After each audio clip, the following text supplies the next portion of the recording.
Afternoon. Of course ఈ video చూస్తున్నప్పటికి evening కూడా అయిపోద్ది. అండ్ ఈ రోజు ఏంటంటే గాయస్ నా దగ్గర బేసిక్ వెజిటేబుల్స్ కూడా లేవు, అంటే ఆనియన్స్, టొమాటో ఏమీ లేవు. సో ఏం చేసుకుందామని యూట్యూబ్ లో సెర్చ్ చేస్తే ఒక రెసిపీ దొరికింది అనమాట.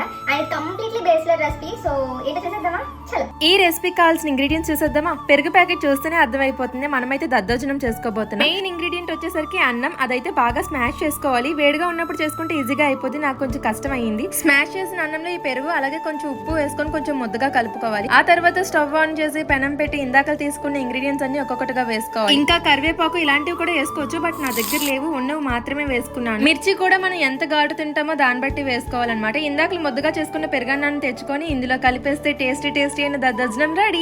ఇప్పుడు దీన్ని టేస్ట్ చేసే టైం అయితే వచ్చేసింది అనమాట. బట్ లిటరల్లీ గాయస్ నేను ముందు ఇన్ని చేసాను కష్టపడి, కానీ ఇంత సింపుల్ రెసిపీ చాలా అంటే చాలా బాగుంది. మేబీ అందరికీ తెలిసి ఉండొచ్చు, మనం ఎప్పుడు తిన్నవే కానీ ఎప్పుడు చేయలేదు కదా. మీరు కూడా ట్రై చేయండి. And bye. అగనండి, లైక్ చేస్తారా? సబ్స్క్రైబ్. బాయ్.